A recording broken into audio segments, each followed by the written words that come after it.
Hello guys. मेरा नाम रिया है और मैं दिल्ली से हूँ। मेरी लाइफ बहुत ही सिंपल थी। जैसे कि दिल्ली जैसे शहर में हर किसी लड़की की होती है। स्कूल के बाद मैंने एक इंजीनियरिंग कॉलेज में एडमिशन ले लिया और कंप्यूटर साइंस से बीटेक स्टार्ट कर दिया। अब कॉलेज में हमारी एक क्लास फिजिक्स की भी होती थी, जिसकी फैकल्टी फिजिक्स जैसे सब्जेक्ट को भी बहुत बहुत बोरिंग बना देती थी।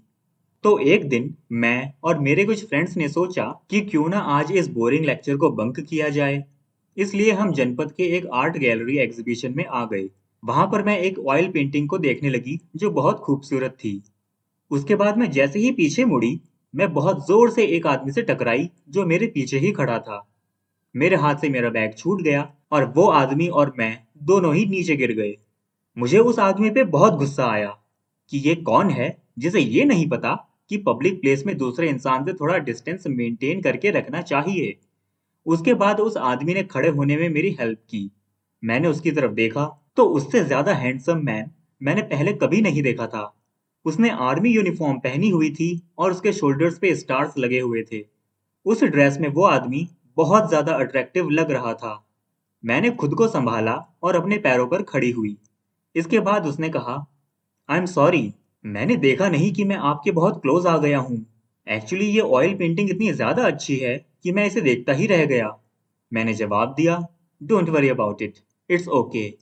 इसके बाद उसने खुद को इंट्रोड्यूस किया, by the way I am captain Virat. मैंने कहा, हेलो, आई एम रिया खन्ना, और हमने हैंडशेक किया। विराट की आंखों में कुछ ऐसा था जो मुझे उसकी तरफ देखने को मजबूर कर रहा था। विराट ने आगे मुझसे कहा, मेरे ऑफिसर्स ने मुझे कुछ पेंटिंग्स खरीदने को कहा है, लेकिन मुझे पेंटिंग्स के बारे में कुछ नहीं पता।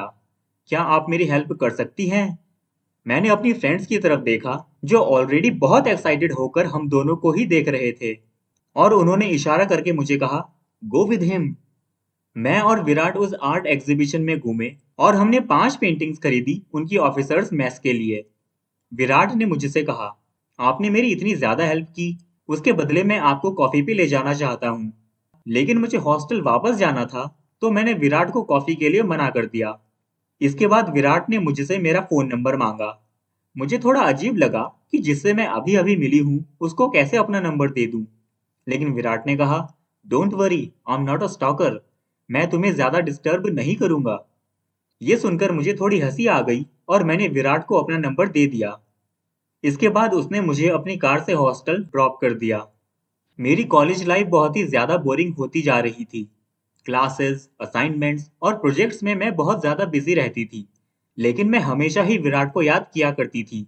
मुझे लगा था कि जिस दिन उसने मेरा नंबर लिया है वो उसी दिन मुझे कॉल करेगा, लेकिन उसका कॉल कभी नहीं आया। इसके बाद कॉलेज के एग्जाम्स भी स्टार्ट हो गए और मैंने विराट के बारे में ज्यादा सोचना छोड़ दिया। फाइनली एग्जाम्स खत्म हुए और भगवान की ऐसी कृपा हुई कि मेरा एक अच्छी कंपनी में सिलेक्शन भी हो गया, और मेरे जॉब की लोकेशन थी मुंबई। मुंबई मुझे बहुत लिबरेटिंग और पैशनेट लगा। ये शहर कभी नहीं सोता था और यहाँ रोज कुछ ना कुछ एक्साइटिंग होता ही था। ऑफिस ज्वाइन करते ही हमारी ट्रेनिंग्स स्टार्ट हो गई। वहाँ मेरे कुछ अच्छे दोस्त भी बन गए। वीकडेज में हम बहुत मेहनत से ऑफिस का काम करते थे और वीकेंड्स पे नए नए रेस्टोरेंट्स और होटल में खाना खाते थे। अब मैं विराट को भी धीरे धीरे भूलने लगी थी। ट्रेनिंग कंप्लीट होने के बाद बारी आई हमारे प्रमोशंस की। हमको अलग अलग डिपार्टमेंट्स में डिवाइड किया जा रहा था, इसलिए हमने सोचा कि क्यों ना सब एक साथ डिनर करने कहीं बाहर जाएं। हम सबने एक बहुत खूबसूरत जगह जाने का प्लान बनाया। वो जगह थी the Taj hotel. The Taj hotel के बारे में हर चीज बहुत ही एक्स्ट्रा ऑर्डिनरी थी। वहाँ का खाना, वहाँ की हॉस्पिटैलिटी, उसकी खूबसूरत बिल्डिंग और वहाँ की वाइब्स, सब कुछ सपने जैसा था। तभी मैं वॉशरूम गई। जब मैं वॉशरूम से बाहर आई, मुझे गनशॉट से सुनाई दी। मैंने देखा कि होटल के उस फ्लोर पर 2 टेररिस्ट हैं जो लोगों पर गोलियां चला रहे हैं और गालियां दे रहे हैं। मैं अपने फ्रेंड्स से अलग हो चुकी थी और होटल के दूसरे गेस्ट और स्टाफ के साथ कहीं छुपने की जगह ढूंढ रही थी। हर किसी के चेहरे पर डर साफ साफ दिखाई दे रहा था। जिधर भी देखो उधर ही डेड बॉडीज पड़ी हुई थी, और कुछ लोग जिन्हें गोलियां लग गई थी वो मदद के लिए रो रहे थे। तभी एक टेररिस्ट ने हमारी तरफ एक ग्रेनेड फेंका। ग्रेनेड के फटते ही हर तरफ धुआं धुआं हो गया और मैं एक स्विमिंग पूल में जा गिरी। मैं पूरी तरह से होश में नहीं थी और पानी में नीचे डूबती जा रही थी। तभी मुझे लगा कि किसी ने मुझे पकड़ा हुआ है और मुझे ऊपर खींच रहा है। मैंने ठीक से देखने की कोशिश की तो मुझे कैप्टन विराट का चेहरा दिखा, और उस टाइम मेरे लिए ये समझना बहुत मुश्किल था कि ये सपना है या हकीकत। जब मैं पूरी तरह से होश में आई तो देखा कि सामने कैप्टन विराट है, लेकिन विराट अपनी आर्मी वाली यूनिफॉर्म में नहीं था। उसने ब्लैक ड्रेस पहनी हुई थी, सर पे हेलमेट था, हाथ में ऑटोमेटिक गन थी, और उसकी ड्रेस में मॉडर्न वॉरफेयर वाले डिवाइसेस इक्विप्ड थे। इस ड्रेस में विराट बहुत डेंजरस लग रहा था। टेररिस्ट उस फ्लोर पर अभी भी घूम रहे थे, इसलिए विराट मुझे एक रूम में ले गया। उसने मुझे खिड़की से नीचे उतारने की कोशिश की, लेकिन हम बहुत हाइट पर थे तो मैं नीचे ना जा सकी। अब हम उस रूम में ट्रैप हो गए थे। मैंने विराट से बहुत गुस्से से पूछा, तुमने मुझसे मेरा नंबर लिया था तो फिर कॉल क्यों नहीं किया? विराट ने बिना माफी मांगे कहा, पहले मैं आर्मी में था, लेकिन अब मैं नेशनल सिक्योरिटी गार्ड में चले गया हूँ। एनएसजी की ट्रेनिंग के लिए ही मैं 6 महीनों के लिए इजराइल चले गया था। मुझे अपनी ट्रेनिंग पे फोकस करना था, इसलिए मैंने तुम्हें कॉल नहीं किया। तब मुझे समझ आया कि विराट ने ब्लैक ड्रेस क्यों पहनी हुई है। अब वो एनएसजी का कमांडो था। इसके बाद हम दोनों ने उसी होटल रूम में सेक्स किया और सिचुएशन थोड़ा कंट्रोल होने के बाद बाहर निकले। विराट ने मुझे सेफली होटल से बाहर निकाला और दूसरे कमांडोज के साथ वापस होटल में चले गया टेररिस्ट को मारने के लिए। लेकिन अंदर जाने से पहले उसने मुझसे कहा, I will find you. The Taj hotel पे हुए टेररिस्ट अटैक के बाद से मैं बहुत डरी हुई रहती थी, इसलिए मैं कोशिश करती थी कि ऑफिस के काम में ही बिजी रहूं। ऑफिस में मेरे क्लाइंट्स कश्मीर से थे और हमारा काम था क्लाइंट्स के डेटा को सेफली स्टोर करके रखना। मेरे क्लाइंट्स का नाम था मिस्टर दुरानी। एक दिन मिस्टर दुरानी मुंबई आए, कुछ डेटा खुद स्टोर करने के लिए और ये देखने के लिए कि हम उनका काम ठीक से कर रहे हैं या नहीं। जब मिस्टर दुरानी वापस कश्मीर जा रहे थे, तब उन्होंने मुझे एक एनवेलप दिया और कहा कि तुम ये अपने ऑफिसर को दे देना। ऑफिस में एनवेलप मेरे हाथ से नीचे गिर गया और उसमें रखे हुए फोटोग्राफ्स भी बाहर गिर गए। उन फोटोग्राफ्स को देखकर मैं डर गई। इनमें डेड बॉडीज थी, म्यूटिलेटेड चिल्ड्रन थे और रोती हुई औरतें थी। ये फोटोग्राफ्स देखकर मैं बहुत डिस्टर्ब हो गई। मैंने अपने ऑफिसर्स से पूछा कि ये सब क्या है, तो उन्होंने कहा कि मिस्टर दुरानी कश्मीर में जो एनजीओ रन करते हैं, वो ऐसे ही ऑर्फन बच्चों की केयर करता है जिनके पेरेंट्स को मिलिटेंट्स ने मार दिया है। हम उनके इसी डेटा का रिकॉर्ड रखते हैं और तुम इस बारे में किसी को मत बताना। मैं ताज होटल में हुए टेररिस्ट अटैक से बहुत डिप्रेशन में थी और अब इन फोटोग्राफ्स ने मुझे अंदर से तोड़ दिया था। वहीं दूसरी तरफ विराट ने ताज होटल के बाहर कहा था कि आई विल फाइंड यू, लेकिन विराट का कोई कॉल या मैसेज नहीं आया था। इन सब चीजों से परेशान होकर मैंने ये जॉब क्विट कर दी। कुछ दिन बाद मुझे मिस्टर दुरानी का कॉल आया। उन्होंने मुझसे कहा, मुझे पता है तुमने जॉब छोड़ दी है, इसलिए मैं तुम्हें अपने एनजीओ में जॉब करने के लिए बुला रहा हूँ। यहाँ तुम्हें बच्चों को पढ़ाना होगा। इस बारे में मैंने अपने पेरेंट्स से बात की। मेरे पेरेंट्स नाराज तो हुए, लेकिन फिर भी मैंने उन्हें कश्मीर जाने के लिए कन्विंस कर लिया। कश्मीर बहुत ही खूबसूरत था और यहाँ के लोग भी बहुत अच्छे थे।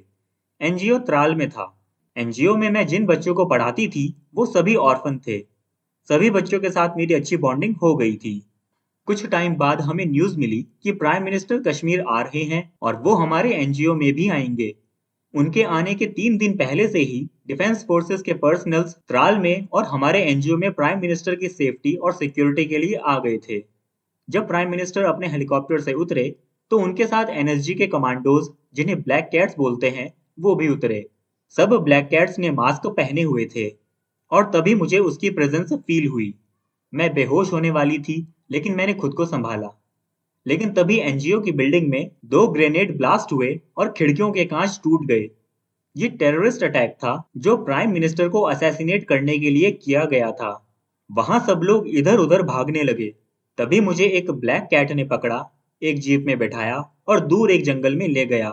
वहां उसने अपना मास्क हटाया तो मैंने देखा कि वो विराट था। मुझे विराट पे बहुत गुस्सा आया। मैंने विराट से पूछा, तुमने कहा था यू विल फाइंड मी, लेकिन तुम कभी नहीं आए। विराट ने जवाब दिया, ताज होटल के अटैक के बाद मुझे दिल्ली जाना पड़ा। इन्वेस्टिगेशंस हुई और उसमें 1 महीना लग गया। उसके बाद मैं तुम्हें ढूंढने मुंबई आया था। मैं तुम्हारे अपार्टमेंट में गया था, लेकिन तुम वहां पर नहीं थी। मैं तुम्हारे ऑफिस भी गया था, लेकिन वहां मुझे पता चला कि तुमने क्विट कर दिया है। उस टाइम विराट ने मुझे आई लव यू भी बोला, जो मुझे बहुत अच्छा लगा। हमारे पास पानी नहीं था और अंधेरा हो गया था। इसलिए हम पानी ढूंढने एक साथ निकले। हमें जंगल में छोटी सी पानी की धारा दिखी। हम वहां पानी लेने जा रहे थे कि दो मिलिटेंट्स ने हम पर गोलियां चलाई। विराट और मैं एक बड़े पत्थर के पीछे छुपे और विराट ने उन दोनों टेररिस्ट को मार दिया। हम दोनों वहीं छुपे रहे क्योंकि हमें डर लग रहा था कि यहाँ पर कुछ और मिलिटेंट्स ना छुपे हुए हों। रात को ठंड बहुत ज्यादा थी। हम दोनों क्लोज आकर बैठ गए और फिर हमने एक दूसरे को प्यार भी किया। नेक्स्ट डे कुछ और कमांडोज और उनके साथ मेजर तुषार हमारे पास आए। उन्हें देखकर मुझे बहुत खुशी हुई कि अब हम सेफ जगह पर जा सकते हैं। लेकिन मेजर तुषार ने कहा कि हम रात को गलती से पाकिस्तान ऑक्यूपाइड कश्मीर में आ गए हैं और अब यहाँ से निकलना बहुत मुश्किल है। हम थोड़ा आगे चले तो देखा कि वहां पर पीओ के टेररिस्ट ट्रेनिंग कैंप्स थे। साथ ही वहां पर हमें पाकिस्तान बॉर्डर एक्शन टीम भी दिखाई दी। मेजर तुषार ने कहा कि अब सर्जिकल स्ट्राइक के अलावा कोई दूसरा रास्ता नहीं है। मेजर तुषार ने विराट से ये कहा, अगर हम पकड़े गए तो तुम रिया को शूट कर देना। सर्जिकल स्ट्राइक में हमारे कमांडोज ने मिलिटेंट्स को मार दिया और उनके ट्रेनिंग कैंप्स डिस्ट्रॉय कर दिए। इसके बाद जब हम इंडियन टेरिटरीज पहुंच गए तो आर्मी का हेलीकॉप्टर हमें लेने आया। हेलीकॉप्टर में बैठने के बाद मैं पास आउट हो गई। जब मुझे होश आया तो मैं हॉस्पिटल रूम में थी। मैं विराट को ढूंढने के लिए दूसरे रूम्स चेक करने लगी। फिर एक रूम में मुझे विराट दिख गया और मैं बहुत खुश हुई। इसके बाद मैं दिल्ली वापस आ गई। विराट और मेरी फैमिलीज भी एक दूसरे से मिली और हम दोनों ने शादी कर ली। शादी के बाद हम त्राल घूमने गए। वहां के लोग और वहां की खूबसूरती मेरे लिए हमेशा स्पेशल रहेंगी। आई होप आपको ये वीडियो अच्छा लगा होगा। अगर अभी तक आपने इस चैनल को सब्सक्राइब नहीं किया है तो प्लीज़ इस चैनल को सब्सक्राइब कीजिए। Thank you for watching the video and I will see you in the next one. Goodbye, live happily.